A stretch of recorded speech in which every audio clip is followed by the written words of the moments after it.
चीजें बता रहा हूं उसको विशेष रूप से भी ध्यान दीजिए।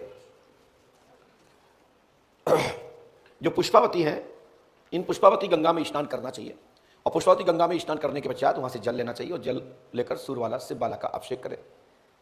जब अभिषेक करेंगे तो उसका शेष जल जो बचे वो अपने घर ले जाए और उसमें शुद्ध जल पुष्पावती का पुनः मिला ले या अन्य कोई भी जल स्रोत पवित्र जलधारा से भी उसमें जल समाहित कर ले। यह पुष्पावती गंगा जल पूरा बन जाएगा और घर में सींचने मात्र से, संचन मात्र से, छिड़कने मात्र से आपके घर की कैसी भी भूत बाधा प्रेत बाधा हो, कैसी घर की अपवित्रता हो, आपका पूर्णतः पवित्र घर हो जाएगा।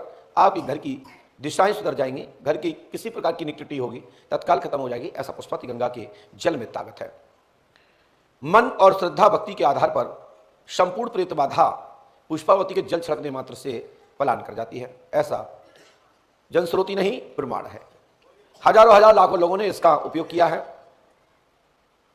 और लाखों लाखों लोग यहां से ठीक हुए और पुष्पावती गंगा स्वयं ही पवित्र है। ऐसा भीष्म पितामह से पुलस्त ऋषि जी संवाद में बात करते हैं। बताया जाता है कि पुष्पावती गंगा में स्नान करने मात्र से 1000 गौ का पुण्य प्राप्त होता है। महाभारत के हवाले से मैं ये बात आपसे कह रहा हूं। यह बामन बेप्टा जी जो है, इनका जो शब्दकोश है उसमें भी इसी प्रकार का उल्लेख है। सूर्य और चंद्रमा के तीर रसुला, सूर्य और चंद्रमा के तीर रजस्वला स्त्री में पुष्पत्ता भी पवित्र, यानी चारों 12 मास बरसात के महीने में सभी नदियां अपवित्र हो जाती हैं, गंदी हो जाती हैं, दूषित हो जाती हैं, लेकिन पुष्पावती के लिए कहा गया कि पुष्पावती रजस्वला नहीं होती है, यानी गंदी नहीं होती है। उद्गम स्थल से लेकर समाहित स्थल तक पूजनीय है और हर घाट पर पुष्पावती का महत्व है। नर्मदा गंगे की तरह, नर्मदे माई की तरह। पुष्पावती का दर्शन करने मात्र से 1000 गौ का पुण्य प्राप्त होता है। पूरा कुल पवित्र हो जाता है। पूर्वजगण जो प्रेत योनि में है उनकी मुक्ति हो जाती है और पूरा घर परिवार परिजन पवित्र हो जाते हैं। ऐसा पुष्पावती में भी उल्लेख मिलता है महाभारत में। पुष्पोत्तम मुस्पर्शो त्रिरात्रो, पुष्पोत्तम मुस्पर्शो त्रिरात्रो पुष्टो नरहा गोशस्त्र फलम लब्ध पुनाति शुक्लम निरपो। पुष्पावती में स्नान करने मात्र से 1000 गौ का पुण्य प्राप्त होता है। 3 दिन का अवधान करने से पूरा कुल पवित्र होता है। ऐसा इस श्लोक का शाब्दिक अर्थ है और यही विद्वानों ने किया है। महाभारत में व्यास जी महाराज भी इसी प्रकार से लिखते हैं।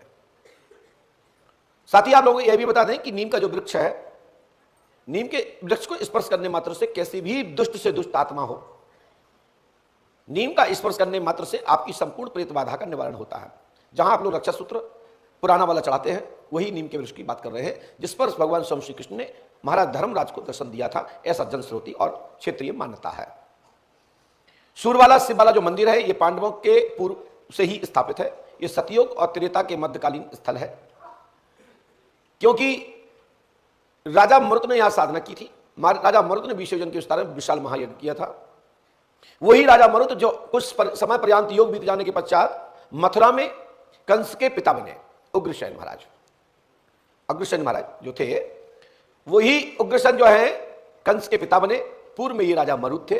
भगवान विष्णु ने उनको दर्शन दिया था और उन्होंने सौभाग्य मांगा कि आप मेरे पुत्र के रूप में हो। तो उन्होंने कहा आपको 28वें द्वापर में जब मेरा जन्म मथुरा में होगा, ब्रज क्षेत्र में होगा, उस दौरान आप मेरे नाना के रूप में होंगे।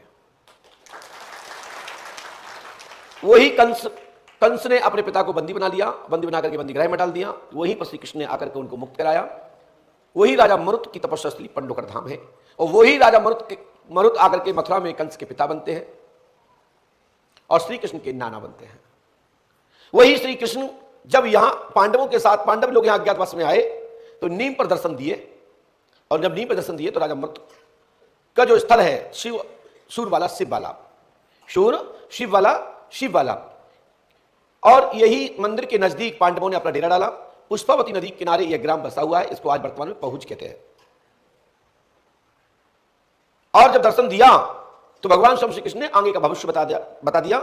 इसलिए ये दरबार को भविष्यवक्ता के रूप में ये स्थल को माना जाता है कि भगवान श्री कृष्ण ने धर्मराज को आने वाले भविष्य की घटनाओं का जिक्र कर दिया कि आने वाले समय में हनुमान जी तुम्हारे सहायक होंगे और उन्हीं की सहायता से आपकी सहायता होगी, इसलिए आप हनुमान जी की प्राण प्रतिष्ठा करें। तो महाराज धर्मराज ने यहीं पे बाल स्वरूप से हनुमान जी महाराज की प्राण प्रतिष्ठा की। बताते तो यह है कि चूने और नाक से चूने के हनुमान जी की स्थापना की। ऐसा क्षेत्रीय जनश्रुति है और जब उसको देखते भी हैं, जब चूल्हा चढ़ाते हैं तो उसमें इस प्रकार के पाया भी जाता है।